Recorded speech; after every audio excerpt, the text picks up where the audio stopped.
Bienvenidas y bienvenidos a Voces y Democracia. Hoy hablaremos de cine y democracia y ya tenemos aquí acompañándonos pues un panel de lujo. Está Paulette Franco Colín, quien es defensora de derechos humanos. Bienvenida. Muchas gracias, José Ramón. También tenemos a Pablo Bach, quien es productor de cine. Bienvenido. Y tenemos a Edgardo Barona, quien es jefe de patrimonio universitario aquí en la Filmoteca de la UNAM, que por cierto es pues las instalaciones que albergan este programa, y agradecemos enormemente pues la posibilidad de estar aquí en este espacio que pues está dedicado al cine y a la protección del patrimonio fílmico de todos los mexicanos y las mexicanas. Si les parece, pues vamos a arrancarnos con este bonito programa que hoy tiene como binomio el cine y la democracia. Y yo pues les haría una pregunta, la verdad, muy sencilla. ¿Ustedes creen que el cine de alguna forma fomenta, ayuda, mejora la democracia? Bueno, incluso ya iría involucrado aquí en esta pregunta, pues la idea que de democracia tenemos, ¿no? Ahora que tantos dicen que está en crisis. Paulette, ¿qué nos dices? Bueno, pues las dos preguntas son muy interesantes porque justo como preguntas y como comentas, es muy importante decir qué idea tenemos de democracia, ¿no? Y bueno, actualmente pues considero que la democracia como tal en esencia, pues si la vemos desde el punto de vista que es el poder en el pueblo, ¿no? Nosotros le damos la facultad a ciertas personas que nos representan, pero realmente quien tiene la última decisión, pues somos todo el pueblo, ¿no? En este caso el pueblo de México. Entonces, bajo esa idea y ese concepto, considero que es muy importante el cine y la democracia, porque el cine justamente tiene un peso cultural y se le debe reconocer como un patrimonio cultural importantísimo, porque tiene una influencia en la sociedad muy, muy dura. Realmente es una cuestión de mucho poder, que es un poder que tiene lenguaje audiovisual y que además expresa el sentimiento y se puede expresar el sentimiento de todo un pueblo. Entonces considero que sí es muy importante y además se le debe reconocer como tal. Digamos que en esto de la voz del pueblo, quizá es complicado decir qué es el pueblo y cómo expresa su voz, pero sí podríamos decir que el cine, al menos, pues es una de esas muchas voces, claro, a propósito del programa, sí, que expresa por sentimientos, anhelos, decepciones incluso. Sí, o cuestiones más interesantes como es contar una historia. ¿no? Narrativas. Las narrativas, o contarle a los jóvenes o a todas las personas que vienen cómo está pasando realmente las cosas o una verdad. La memoria histórica. La memoria histórica, por eso es importantísimo el cine y considero que ese es el peso que se le debe de dar cultural, ¿no? Como un patrimonio cultural, y que bueno, además hay recomendaciones en cuestiones de recomendaciones para el reconocimiento de las profesiones artísticas, ¿no? Para reconocer este trabajo tan importante que hacen los cineastas y bueno, todas las personas que hacen cine y televisión. Que es el caso de Pablo, ¿no? Pablo, ¿cómo ves esta pregunta? ¿El cine sí fomenta? ¿Lo tuviste en mente alguna vez cuando produjiste algo? Pues yo creo que el cine es una herramienta y lo mismo puede ayudar que puede perjudicar, ¿no? Que puede manipular o que puede abrir la conciencia y ser hasta pedagógico o, como decías, su fuerza emotiva hace que cambie el imaginario colectivo, que ayude a transformar, ¿no? a la sociedad, ¿no? Entonces es muy curioso cómo, por ejemplo, ahora con el feminismo, ¿no? Con las luchas feministas, pues empiezas a ver un montón de películas con ese tema, ¿no? Igual que con perspectiva de género. Con perspectiva de género, o también apoyando a la comunidad LGTB. Como que hubo un concierto de películas casi que se pusieron de acuerdo, o más bien pues, los cineastas recogen también esos sentimientos que hay en la sociedad y lo llevan a la pantalla, ¿no? Esto ayuda a transformar, a abrir las mentes, a que la gente sea más tolerante y demás, pero en sí el cine pues no sí, es neutro. Digamos. Es neutro, no es una herramienta, pienso yo. Exacto, ahora en cartelera tenemos Aves de Presa y tenemos Mujercitas, ¿no? O sea, una película histórica, pero ambas efectivamente con este tono feminista, y es la voz del pueblo que está diciendo, ojo, aguas o alto con la violencia de género. Y me parece que lo que tú dices es muy interesante, ¿no? O sea, el cine, al ser performativo y al ser un instrumento, lo demostró el cine fascista, ¿no? Por ejemplo, estuvo al servicio del régimen nazi para controlar. Ya lo ha puesto también en evidencia Byung-Chul Han, ¿no? O sea, es decir, podemos hacer psicopolítica, ¿no? O sea, podríamos estar a través de los medios de comunicación, pues tratando de llevar a la gente hacia un lado o hacia otro. Veo que tienes muchas ganas de intervenir, pero sí, no, al contrario, eso es lo que te digo. Para que... Un poco colgar, o sea, creo que tanto la democracia como el cine son dos de los grandes sueños conquistados por la humanidad, ¿no?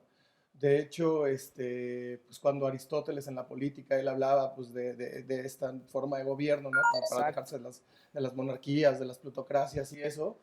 Realmente otorgarle el gobierno al pueblo fue un brinco muy relevante para nosotros como sociedad.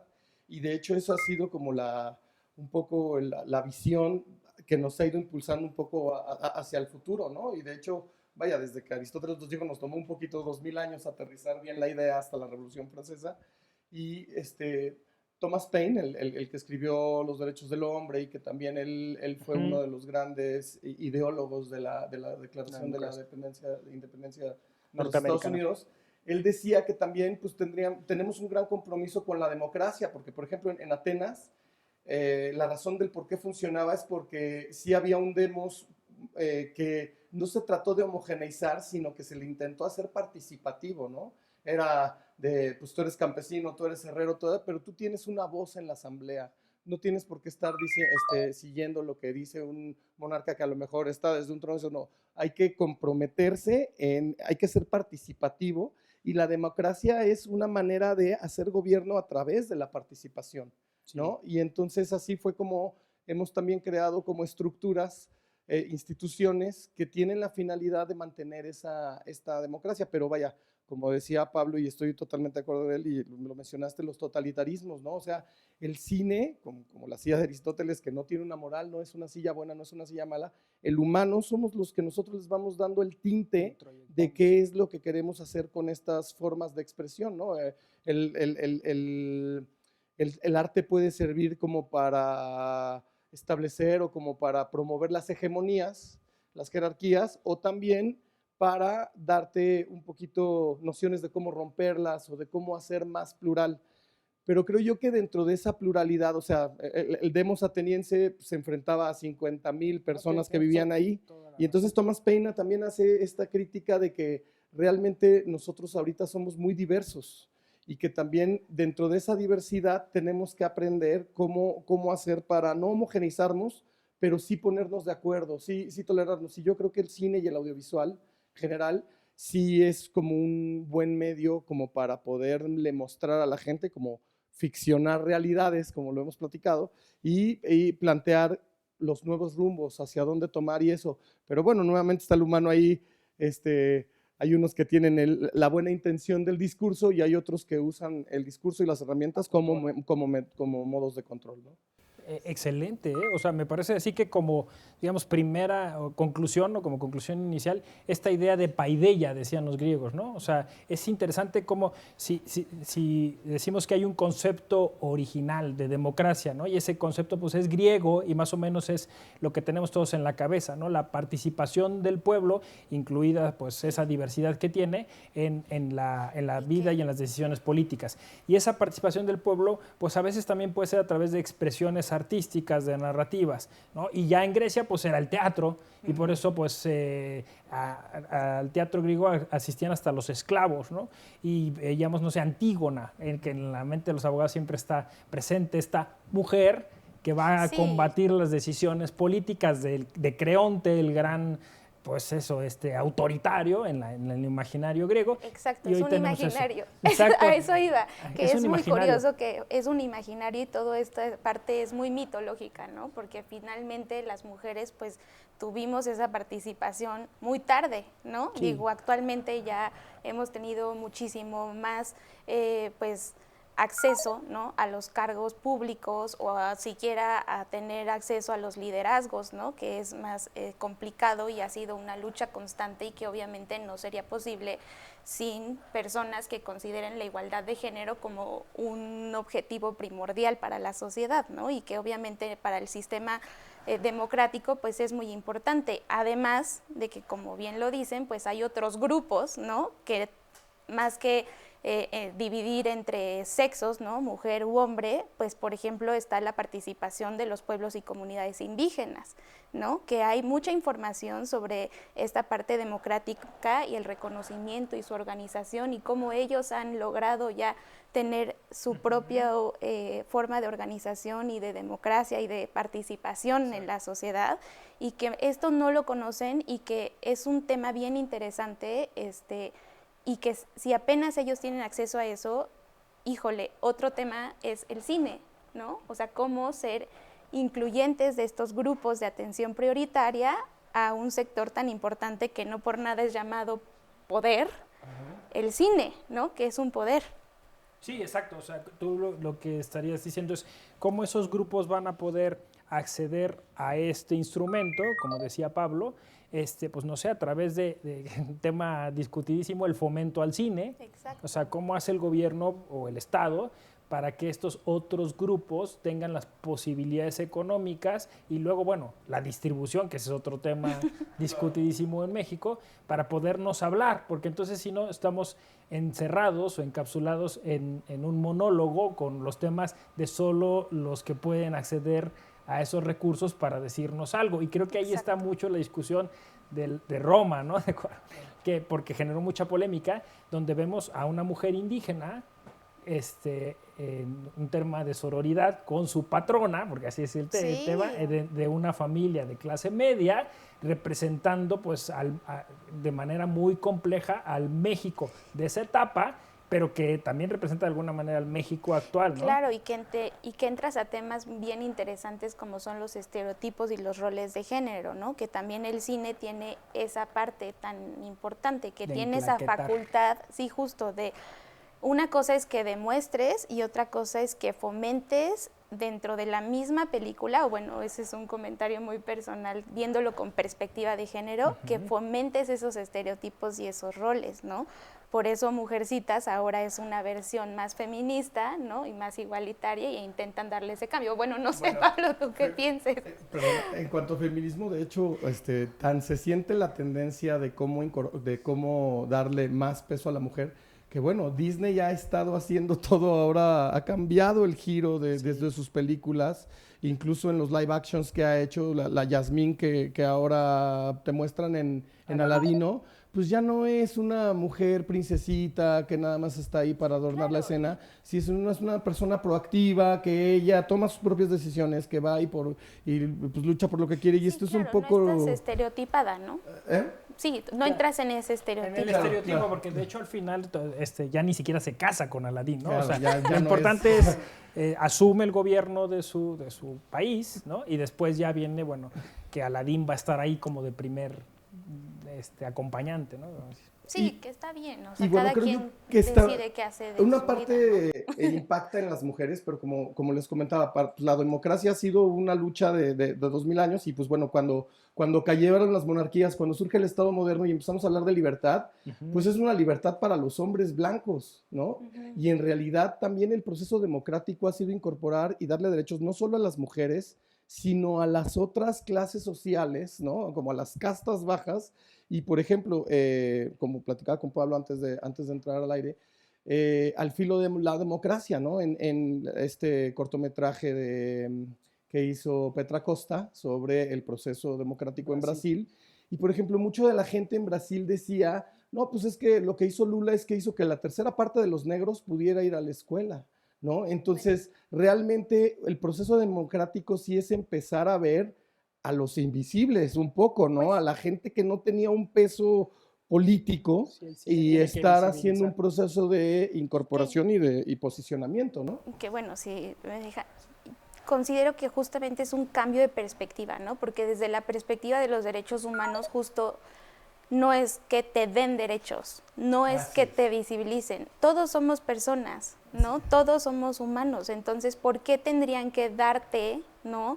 Siendo de algún grupo de atención prioritaria, mujer, indígena, afrodescendiente, ¿no? ¿Por qué tienen que darte ese derecho cuando todos somos personas, ¿no? O sea, es una perspectiva de derechos humanos y un trabajo que considero que se debe hacer desde la perspectiva del cine, del periodismo, de muchas perspectivas de los medios de comunicación, y el uso del lenguaje en eso es algo primordial, y es justo lo que hablaba Pablo, el poder de la educación que tienes a través del cine. Pero ese ¿no? es el tema, ¿no? O sea, estamos hablando de acciones afirmativas. Exacto. O de este lenguaje incluyente. Es decir, ¿cómo hacemos que el cine genere esos espacios de inclusión? ¿Cómo hacemos que el cine se vuelva de alguna forma más plural? Es pregunta. ¿Y cómo hacemos que el cine visibilice estas otras narrativas? No sé si te tocó en algún momento de tu carrera profesional, pues ver esto. Yo creo que sí, yo me recuerdo tu obra, y si hay, o sea, en la que estás pensando, ¿cómo hacemos para visibilizar, no sé, por ejemplo, a este personaje que todos los días va inercialmente a trabajar, ¿no? Y no se da cuenta de que está vivo, ¿no?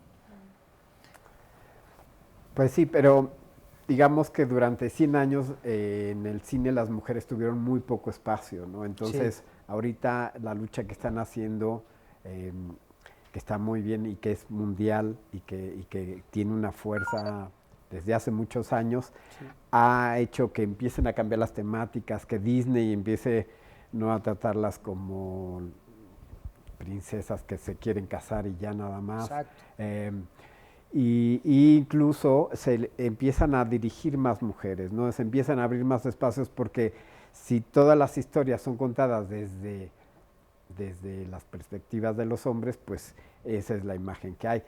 Me acuerdo que hay una plática de estas de TED Talk, de TED Talk. Ajá, que decían que habían hecho un análisis de en cuántas películas las mujeres hablaban de otra cosa que no fuera algo superficial y demás, y era horrible, era una estadística espantosa, o sea, y todo eso marca, o sea, la sociedad machista en la que vivimos y esta transformación que estamos teniendo, pues sí, el cine fue muy responsable de también esta discriminación, ¿no? Entonces, creo que hay una apertura no solo en los temas generales, sino que el cine se ha democratizado gracias a la tecnología. Antes de hacer cine, pues era carísimo, necesitabas una cámara especial, unos rollos, revelado, todo. Y ahora puedes hacer películas con tu propio celular, ¿no? Entonces, se están haciendo muchísimas cosas, cada vez hay más gente haciendo. Hay, por ejemplo, festivales como Ambulante, que tiene unos talleres que están llevando en comunidades indígenas y en varios lugares del país, y que están formando gente, cineastas increíbles, cineastas indígenas, que yo he visto unos trabajos maravillosos. Entonces, por un lado, esa transformación, y por otro lado, bueno, lo que te decía, ¿no? El que sea tan barato ahora hacer una película y poderla subir al internet y que la vea la gente que la tenga que ver, pues es un cambio democratizador impresionante, ¿no? Ahora, hay un tema ahí, o sea, tú ya le diste la vuelta a nuestro conversatorio y me parece fenomenal, porque entonces podemos decir que se hace buen cine, que se está pluralizando el cine, pero resulta que estamos viendo siempre lo mismo, ¿no? Entonces pasa una cosa muy curiosa o paradójica, diría yo, en nuestro tiempo. Somos la generación más informada y a la vez la más desinformada, porque tienes tantas opciones, que es lo que dice Naomi Klein, ¿no? En Non Logo, pero finalmente hay una serie de despachos, de buffets que están buscando cómo generar una comunicación adecuada para que tú consumas solo unas cuantas cosas. Entonces, lo que tú dices es muy interesante. Toda esta tecnología ha democratizado, las redes sociales han democratizado esto, pero finalmente, ¿cómo hacemos para que la sociedad tenga los insumos necesarios para discriminar esa información y decir, hoy no voy a ver esta cosa hollywoodense, me voy a dar permiso de ver una buena producción mexicana de cine independiente Creo que ya más o menos tú lo adelantaste, ¿no? Ambulante es una posibilidad, los festivales de cine, veo que estás cavilando ahí, ¿verdad? Bueno, es que tengo reciente... Tú es tu tesis de doctorado, No, claro, ¿no? un poco me tocó. Y además el fin de semana estaba leyendo bueno, desde la semana pasada estuve visitando un poco a Marcuse y a Adorno y a Horkheimer en el tema de la dialéctica de la ilustración. Y me parece que un problema que es el origen de esto es que el mundo de la posguerra y de los gringos, nosotros ganamos y vamos a construir un mundo bueno, lo que intentaron hacer fue colocar el placer como el centro de, como la redención, como la sublimación humana, ¿no? Y entonces, pues ahí te va esta película que, por eso en Hollywood el final feliz es lo que manda, ¿no? O sea, es muy difícil, y digo, para los otros a los que nos acercamos a veces al cine con la mirada crítica, pues a veces tampoco estaría mal que la historia no se resuelva de una manera positiva, porque así no es la vida, ¿no? O sea, la vida se queda con estas pausas y con todos estos pendientes y eso. Entonces, como que la maquinaria hollywoodense construyó este rollo de sublimación a través del placer, o de la chica guapa, o de Clark Gable, o como de todos estos estereotipos que fueron construyendo. Y eso derivó en que también la misma estrategia de realización lo hacía a través del ojo, del ojo estadounidense, del ojo blanco, del ojo nuevamente hegemónico. Y ahora lo que creo que tiene que venir como una gran transformación es empoderar a los otros estratos, tanto de género como sociales, de la expresión, de la propia expresión, ¿no? Porque nos ha pasado, por ejemplo, con los antropólogos de la UNAM, ¿no? Que vamos a estudiar a los huicholes y entonces van con su visión occidentalizada a poner la cámara aquí, y de repente captan unas cosas que a lo mejor pues no están rescatando del todo las propias tradiciones. Entonces, por ejemplo, este ejercicio que hace Ambulante a mí me parece extraordinario, porque si bien ya es cierto que a través del celular tú puedes levantar imágenes y eso, si de repente hay una cuestión de construcción del lenguaje que una vez que la conoces te puede ayudar como a desarrollar el propio discurso. Entonces, ahora creo yo que, por ejemplo, hay un ejercicio muy interesante. Nosotros recibimos un archivo del movimiento zapatista de hace 25 años y parte del proyecto es ponerles todos esos descartes, todo ese material que no se usó para el documental, para que ellos reapropien su propia historia y puedan contarte el movimiento zapatista desde su propia visión, ¿no? Y de esta manera también, por ejemplo, en las comunidades indígenas, que además también homogeneizamos. Al decir comunidad indígena pensamos que pues todos los indígenas son uno y realmente no. O sea, los náhuatl son diferentes que los otomíes y cada uno tendrá que hacer su propia construcción cosmogónica. Y creo que estos audiovisuales, pues vaya, recaen también en el tema de la libertad de expresión, ¿no? Es a partir de que tú puedes acercarles esta tecnología o estos medios de expresión a las comunidades y al individuo que puedes quizás llegar a conocer estas otras formas de recibir el mundo como los lenguajes mismos, ¿no? Como los idiomas mismos. Sí, muy interesante esto que planteas, ¿no? El cine como una fuga, como un desdoblamiento, ¿no? Y entonces como entretenimiento. Y dice uno, bueno, pues en principio esa es la función del cine, ¿no? Entretener, dejarte relajado, ¿no? Y que está ligado pues a esta parte, vamos a decirlo, hedonista, ¿no?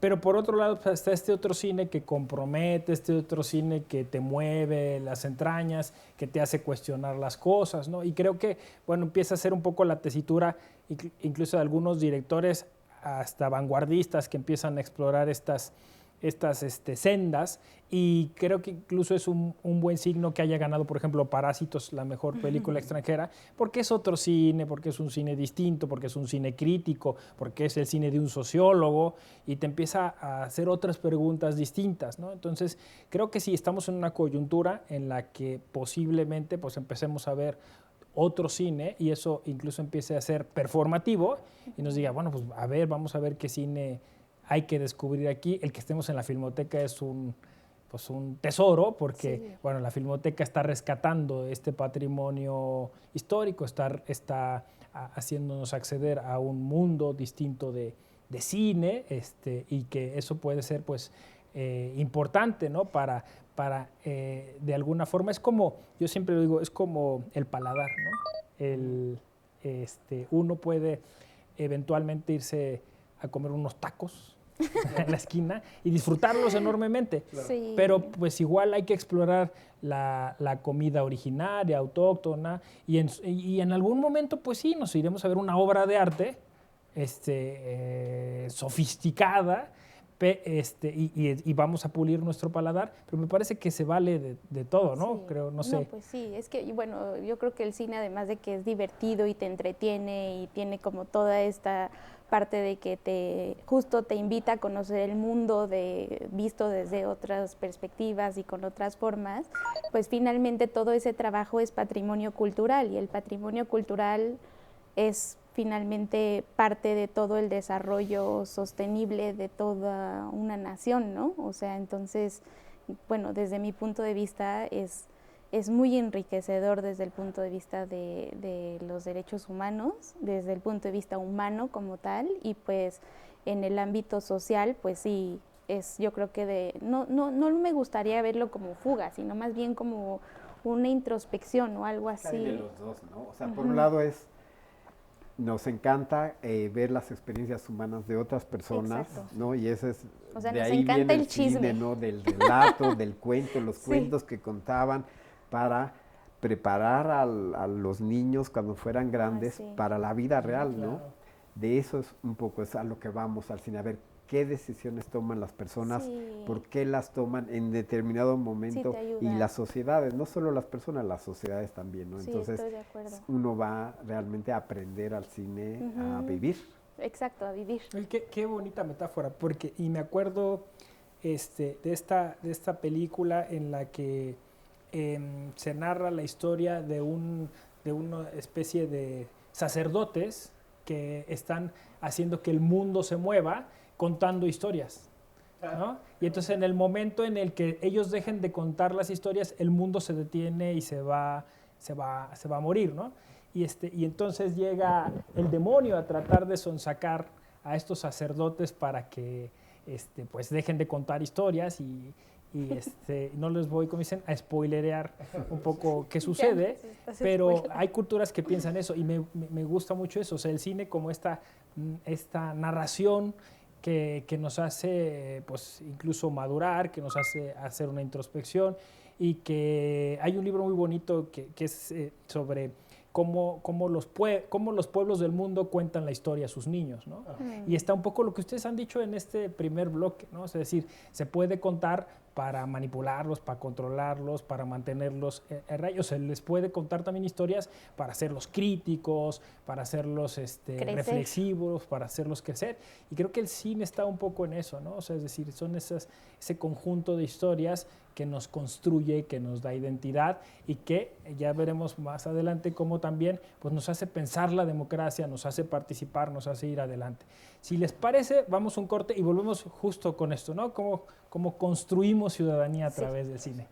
Bueno, pues estamos en Voces y Democracia, Cine y Democracia. Vamos a un pequeño corte y volvemos.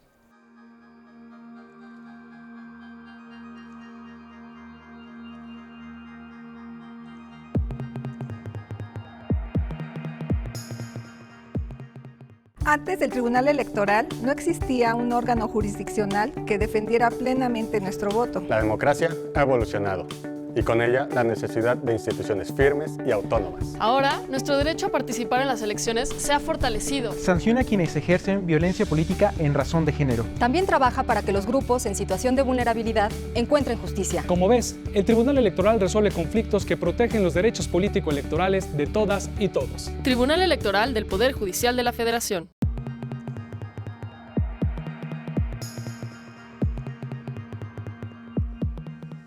Ya estamos de vuelta en Voces y Democracia, nuestro tema cine y democracia, y vamos a retomar este interesante tema sobre cómo construir ciudadanía, cómo generar mayor participación política, e incluso pues a ver si se acuerdan ustedes de alguna película. Yo decía antes del corte, ya les voy a decir el nombre de la película, es de Terry Gilliam, El extraño mundo del doctor Parnassus, depende igual la traducción, sale Heath Ledger. Y trata sobre eso, ¿no? O sea, sobre la fábrica de sueños. ¿Se acuerdan de esa bonita expresión sobre el cine? El cine fomenta la imaginación. Entonces aquí es una película que justo habla de eso, ¿no? Cómo cómo hacer que los seres humanos volvamos a imaginar. Un tema de Michael Ende, por ejemplo, ¿no? En la historia Sin Fin, ¿qué pasa si dejamos de imaginar? Pues hay mundos que se destruyen. Y entonces es importante seguir imaginando y seguir haciendo que el cine nos genere estos sueños, estas expectativas. Y pues ahora con plataformas como Netflix o Amazon, eso, pues a lo mejor hay posibilidad después de descubrir ahí algún documental, alguna cosa, alguna serie interesante. Yo estoy siguiendo ahora Carnival Row en Amazon Prime, donde también hay un asunto político, ¿no? Una clase dominante de seres humanos y luego hay otros que les dicen los bodrios, ¿no? O sea, son seres míticos, mitológicos, no los dejan acceder, ellos quieren votar, no pueden participar del parlamento. Y es interesante porque ahí estás reflexionando, obvio dices, esto es ciencia ficción. No, es Estados Unidos que no quiere dejar entrar a los migrantes, ¿no? O sea, o uno lo lee así, ¿no? Sí, que deja, o sea, como ver todos los sistemas políticos y cómo está funcionando el mundo, cómo nos estamos organizando y cómo todo este tema político y de poder que finalmente sí interviene en el lenguaje audiovisual del cine, ¿no?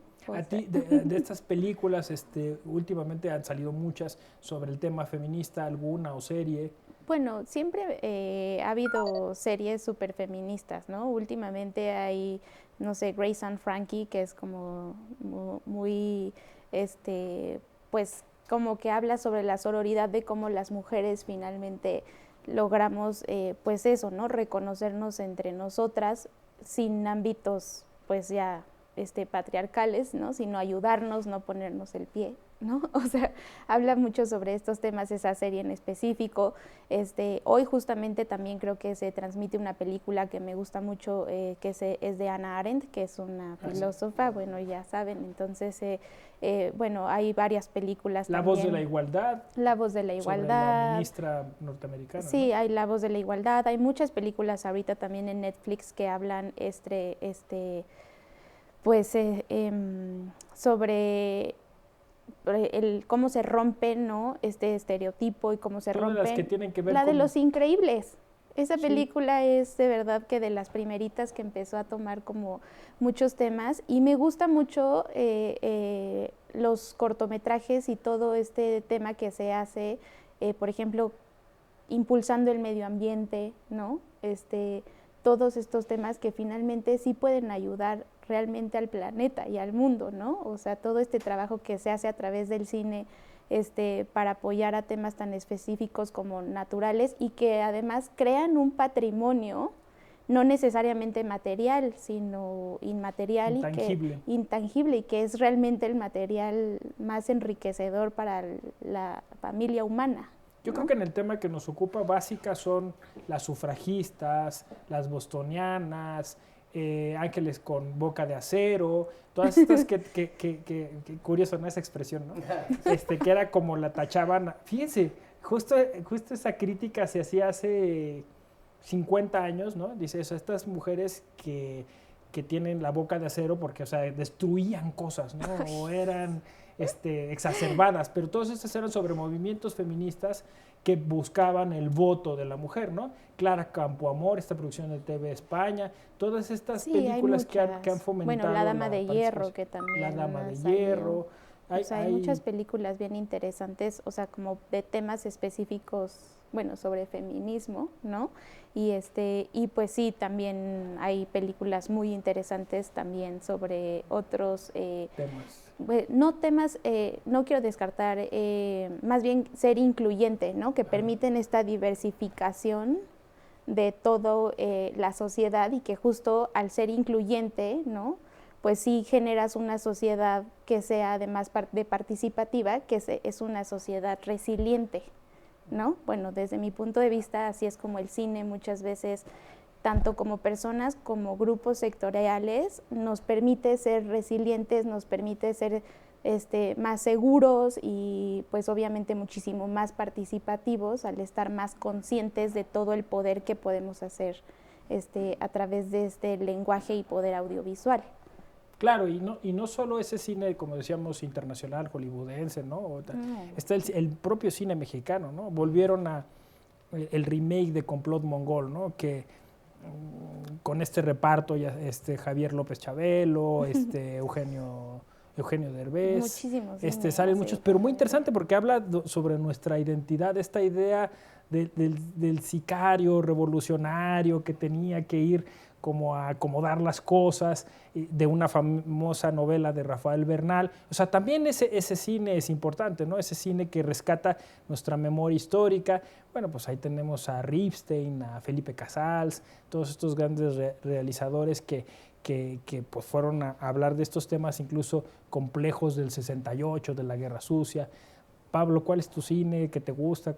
¿Qué películas nos recomiendas para...? Pues mira, hablando del tema de la democracia, vi un documental de Netflix que se llama Requiem for the American Dream, que ya lo quitaron, que ya no está. Ahorita lo estaba buscando para prepararme para este momento y lo quería volver a ver y es extraordinario, es sobre un libro de Noam Chomsky y que cuenta cómo la democracia, o sea, te cuenta un poco la historia de la democracia, de cómo dijeron, no, pues el peligro, la democracia está bien, pero el peligro es que se pongan de acuerdo todos los pobres y nos quiten el dinero a los ricos. Sí. Entonces dijeron, entonces hay que ser buena onda con todos y no hay que encajarnos para que no se subleven y todo esto, y entonces eso va a hacer que vivamos en un sistema armonioso.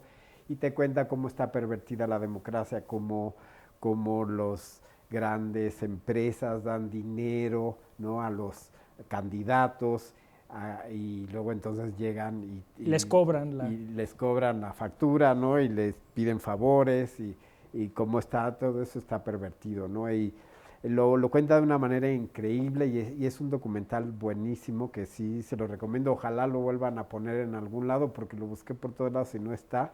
A lo mejor lo quitaron porque vienen las elecciones en Estados Unidos. Puede ser, ¿eh? Y no quieren que les meta ruido, o a lo mejor se les acabaron los derechos, que también se venden por unos años. Ese y también El filo de la democracia es buenísimo. Esa documentalista brasileña me encanta. Tiene 2 documentales en Netflix, uno que se llama Elena, que es muy personal, y de la historia de Lula, ¿no?, de cómo un proceso democrático, ¿no?, donde sacan a 20 millones de brasileños de la pobreza, el país crece en unas tasas de crecimiento impresionantes y pues la oligarquía dice, se acabó, adiós. Otra historia. ¿No? O sea, una campaña de golpeteo constante hasta que logran crear un momento en que los pueden sacar con una acusación falsa. Está muy bueno ese documental, estuvo nominado al Oscar, se lo recomiendo mucho. Fíjate que a mí me encanta ese tema, lo decíamos fuera de cámara.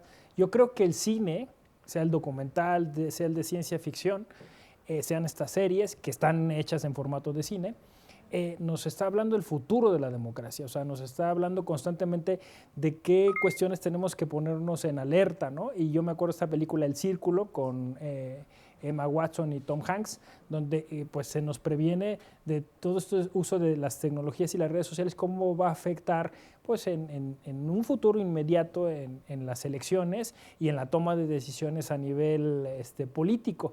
Y creo que es importante. Bueno, yo sí, de Chomsky me acordé de una película que se la recomiendo mucho, que es Capitán Fantástico, con Viggo Mortensen, donde justo hace una crítica al sistema capitalista muy lúcida, muy divertida, porque es una comedia, y que justo pone estos temas que tú dices, ¿no? Como el consumismo ha llegado incluso al ámbito político, porque son despachos, después los que arman o fabrican estas cuestiones en las elecciones. Está el caso de Bolivia, ¿no?, que también hay una película, Expertos en Crisis, hay un documental, Branch of Crisis o una cosa, y después así salió la ficción, y es muy interesante cómo este despacho llega y empieza a armar la elección en Bolivia y gana, de hecho, y históricamente sucedió, ¿no? Es bien interesante lo que dices porque conforme mis comentarios del bloque anterior, la democracia es un bien muy preciado que tenemos que cuidar, pero que es muy fácil que pueda hacerse tendencioso, ¿no? Como a veces pasa también en los audiovisuales. Y de hecho esto que platicas del círculo ya sucedió con lo de Brexit, ¿no? Hicieron un documental que se llama Nada es privado, que trata la historia de Cambridge Analytics. Y entonces, en realidad, esto sí está obedeciéndose. Entonces dices, bueno, ya ganó el pueblo, ya pueden ellos elegir a sus gobernantes y eso, pero como con lo que decía Pablo, pero las oligarquías nunca van a estar contentas con esto y dicen, bueno, ¿cómo hacemos para que esto lo podamos volver a ser tendencioso y podamos hacer que nos vuelva a beneficiar? Y entonces, pues ahora tienen en nuestros teléfonos toda nuestra información de consumo, de un poquito las notas que nos llaman la atención, cuánto tiempo nos tardamos leyendo en una nota de la derecha o de la izquierda y eso. Dice, y entonces, este va a votar por... Claro, y entonces, bueno, también políticamente la gente a veces está como muy decidida a decir, pues yo soy de derechas, yo soy de izquierdas, pero el grupo al que va un poco a trabajar estos análisis son a los indecisos. Y entonces ahí les van poniendo un caminito de migajas de no, mira, como pasó con la última elección aquí, ¿no? Decir, es que si votas por la izquierda nos vamos a volver Venezuela, ¿no? Y ahí están los mismos venezolanos, los cineastas venezolanos también diciendo, oigan, pues es que este socialismo no nos favoreció a nosotros y en realidad también nos quitó libertad de expresión y eso. Entonces tenemos que volver, no sé si a lo anterior, tenemos que buscar otra cosa, porque también creo yo eso que la democracia no es algo tampoco estático. Es algo que tienes que ir recomponiendo y reanalizando y redirigiendo como en pro de ese beneficio de inclusión, de equidad, ¿no? Igualdad no me gusta tanto como la equidad en el pueblo, y que esa equidad tiene que ir hacia muchos lugares, economía, capacidad, voz de expresión, ¿no? Capacidad creativa. Es curioso porque yo ponía el tema del futuro de la democracia y justo lo que dices esto de Cambridge Analytics viene a dar al clavo con un viejo texto, fíjense, de Isaac Asimov, que era pues el gran padre de las leyes de la robótica, de la ciencia ficción, y Asimov tiene un cuento que se llama Voto Universal o Sufragio Universal, donde él hipotiza que en un futuro iba a haber una máquina que hiciera ese trabajo, ¿no? O sea, decidiera pues un poco cómo era la media, hiciera un algoritmo, etcétera, y entonces al final lo que hacía la máquina era elegir a un votante, el votante universal. Entonces cuenta la historia de este votante que tiene que ir a votar en nombre de toda la nación. Y claro, pues eso, pues todo lo que genera, porque además no creía en la democracia, nunca había ido a votar, no sé qué. Después se llevó al cine de alguna manera en Swing Vote, que es una película un poco igual comedia, similar, que trata sobre pues asunto de un solo votante, ¿no? Y pues sí, efectivamente, o sea, habría algoritmos que ya nos dirían, pues tú, conforme como eliges los productos, los mensajes que tienes en tu celular, tú deberías de votar por fulano o por mengano, ¿no? Entonces sí es interesante cómo de alguna forma el cine, las historias, las narrativas están contando ya pues este futuro, ¿no? Pero yo creo que sí es primordial el uso de la tecnología. O sea, justamente hablando de este tema para ser participativos y como ser incluyentes y como todo este tema, creo que justo otro tema importante es el uso de la tecnología con el cine, ¿no? O sea, y no solo con el cine, sino con el tema de la democracia, sino cómo hacer más eficiente, ¿no? Porque obviamente si es un tema de tecnología que va a perjudicar finalmente la decisión de los ciudadanos, pues evidentemente, aunque existan muchas más máquinas y robots y muchas formas de cuantificar y de decidir como últimamente se puede hacer, pues es justo ese poder humano del que nosotros tenemos esa facultad de decidir, ¿no? Y volvemos a lo mismo, ¿quién está haciendo el cine, ¿no? ¿Qué persona es la que está poniendo su vida para que otros la vean? ¿Qué persona, qué tipo de ser humano es el que está haciendo las leyes y está fomentando la participación y todo este tema como persona? Porque finalmente es un tema de ser humano el que nos vamos a compartir todos, ¿no? O sea, estamos representados y pues no podemos vivir solos en sociedad, ¿no? Entonces... Sí, yo ahí tengo siempre un ejemplo, ¿no? Que es el de James Cameron. O sea, James Cameron lo ganó todo con Titanic, ¿no? Tenía el dinero que quería y él podía haber hecho lo que fuera, ¿no? Sí. Y sin embargo hizo Avatar. Sí. Y Avatar es una película crítica al colonialismo norteamericano y sabía que se iba a echar a medio mundo encima, pero dijo, lo hizo. Y yo pongo eso como ejemplo porque digo, siempre el artista, siempre el director de cine tiene esa posibilidad, o sea, de ser libre, ¿no? Digamos. Sí, de quién eres para tú estar compartiendo con los demás, ¿no? Tu visión, tu historia, toda tu experiencia, ¿no? Para estar en ese punto de decir, voy a hacer esta película y con estas personas. También tiene mucho que ver los actores, ¿no? El contenido, no solamente el tema, sino quiénes están haciendo todo eso. Y pues sí, obviamente yo creo que es en lo que deberíamos fijarnos más cuando vemos una película, justo en esta parte crítica, ¿no? Como de ver, a ver, quién la hizo, por qué la hizo, qué historia tiene detrás. ¿Quién la financió? ¿Quién la financió? Sí, es que eso es súper importante, ¿no? Bueno, no sé tú, Pablo, ¿cómo lo ves? Pues sí, pues digamos que Hollywood controla el cine que ve la mayor parte de la gente en todo el mundo, y esto es algo que han cuidado muchísimo. De hecho, el cine cuando empezó, por ejemplo, en Alemania y en Francia, los militares se hicieron cargo del cine, y en Rusia, porque decían, tiene un poder fuertísimo de propaganda y de control y de preparar a la gente. Que me encanta. ¿Cuál? De una cineasta, Susan, que bueno, se llama Susan algo, que es que queman el cine. ¿Te acuerdas? A la de... ¿Pero es cineasta norteamericana o...? ¿No es la de Tarantino? Sí, es de Tarantino, sí, me encanta Tarantino, es dramático como nada. Sí, la de Hitler, la de Bastardos sin Gloria. Sí, buenísima. Que él hace estas como reconversiones históricas, ¿no? O sea, cuenta su historia, ¿no? Sí, ¿no? Y que... Pero decías, Pablo... Y entonces, bueno, pues el control, sí hay un control, sobre todo al cine que más se ve, hay muchísimo control. Por ejemplo, si tú quieres cambiar una ley que afecte al cine norteamericano, vienen y te amenazan y no te dejan, ¿no? O sea, y tienen mucha fuerza en eso. Y en los demás países, pues son los gobiernos los que subsidian la mayoría de las películas, entonces sí hay un control de los contenidos. Regresando a la película esta de Chomsky, que como no se puede ver, les quiero contar más. Sí, claro. Decía que bueno, que todo el control que nos hace sentir como individuos, o sea, lo que quieren es que no nos unamos, que no haya colectividad, que no tomemos decisiones en colectivo, sino que estemos aislados. Mientras más aislados estemos, mejor. Entonces, justo para la democracia, pues... es maquiavélico. Maquiavélico, sí. Sí, qué interesante, porque cuando decías esto del cine pues controlado por los gobiernos, uno piensa en Eisenstein, ¿no?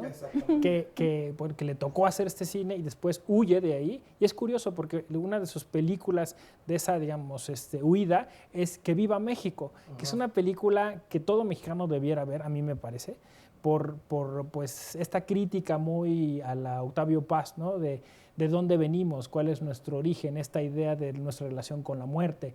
Y de estas películas que tú dices, los gobiernos ponen dinero, incluso pues controlan qué películas, o sea, en nuestro imaginario colectivo creo que está, por ejemplo, pues estar enlatada las películas algunas películas de la Revolución Mexicana, que estuvieron enlatadas, La Sombra del Caudillo, por ejemplo, y luego bueno, al menos en el chisme, dicen que la de Luis Estrada, la de La Ley de Herodes, estuvo vetada algún tiempo, y también es para hablar de democracia mexicana, es un gran material, ¿no? Y la del 2 de octubre, ¿no? La de Fons. ¿Cómo se llama? Exacto.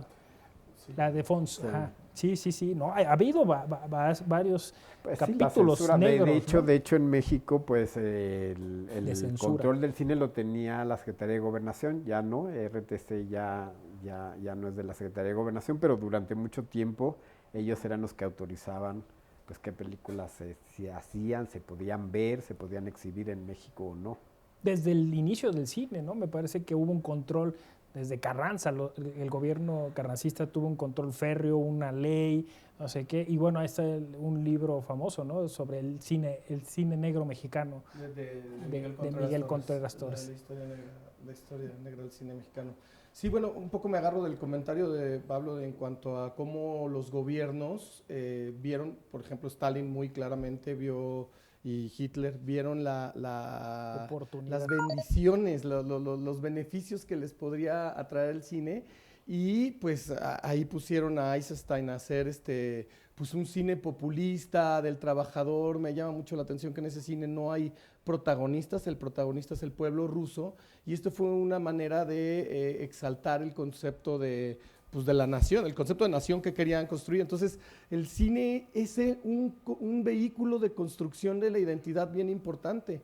Por eso Hitler se apoyó en Leni Riefenstahl, que finalmente dijo que ella no estaba de acuerdo con el régimen nazi, pero en realidad lo que le ayudó a construir al aparato militar nazi, pues fue toda esta situación de cómo exaltar al líder, cómo ponerlo en el centro de los grupos y tal.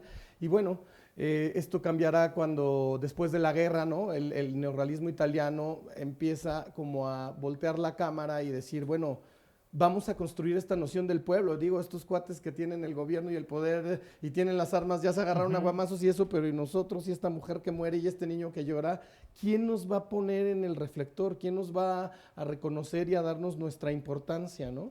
Y bueno, creo que a partir de ahí viene una evolución interesante, como dices, lo de las limitaciones que han puesto el aparato, el código Hays en Estados Unidos, pues también estuvo siempre ahí como para restringir el discurso, ¿no? Y limitarlo y podarlo y etcétera. Y creo yo que en ese sentido, bueno, en México también tuvimos esta consecuencia con La sombra del caudillo, inclusive tuvimos otras consecuencias aledañas como lo que pasó con Fernando de Fuentes. Cuando él hace El prisionero 13 y luego hace El compadre Mendoza y luego hace Vámonos con Pancho Villa, él pone el dedo en la crítica del movimiento revolucionario, como para hacer ver que no es el gran movimiento liberador, sino nada más como que le está dando vuelta a los grupos que van a estar en el poder.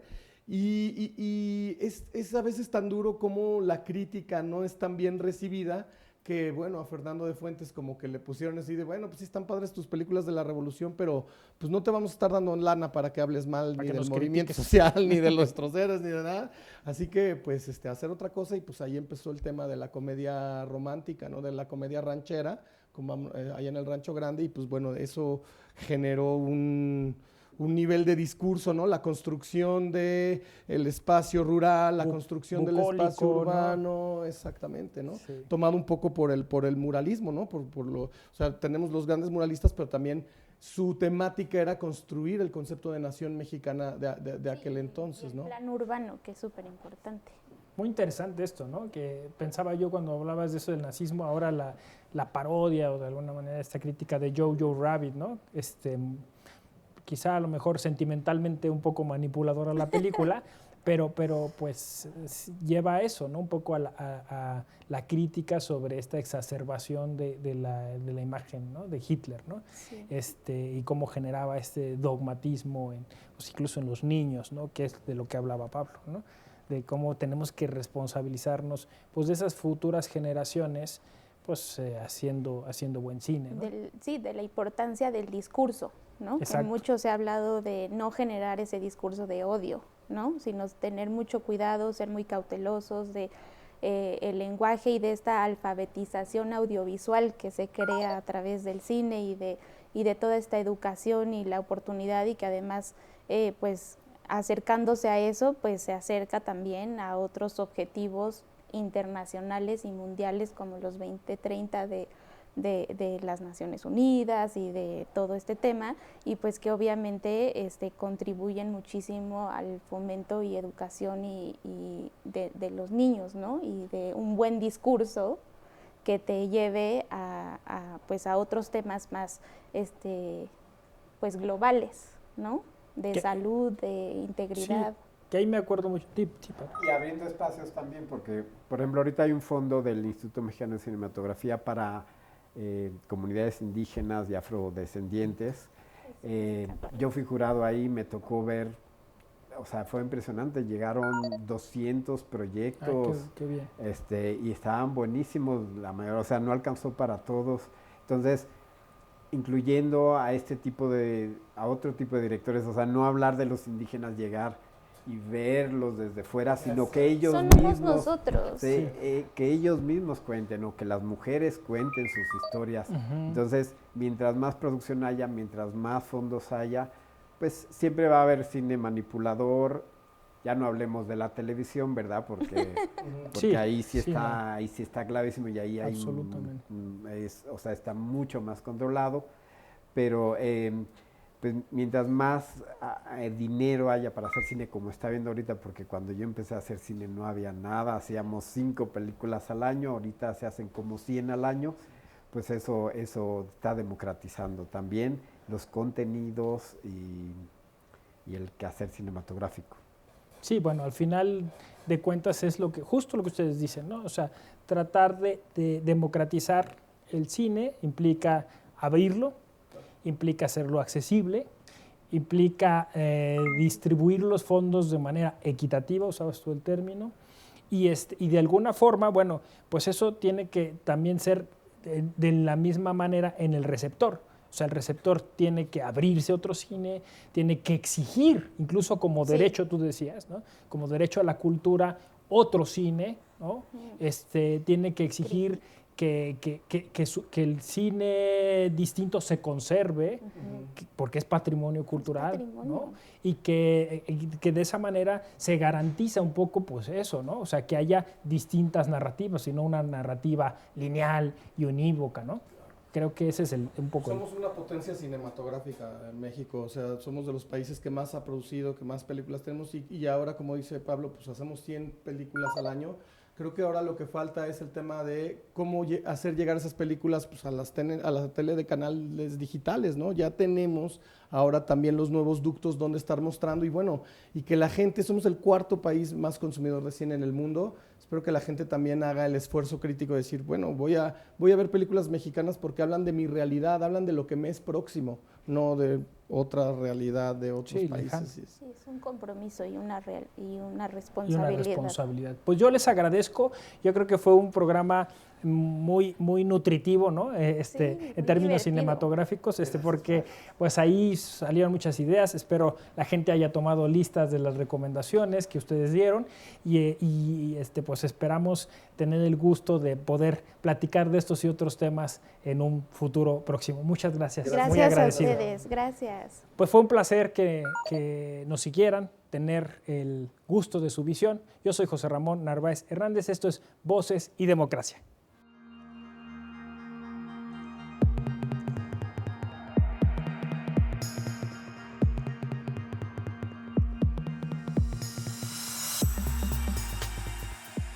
Tribunal Electoral del Poder Judicial de la Federación.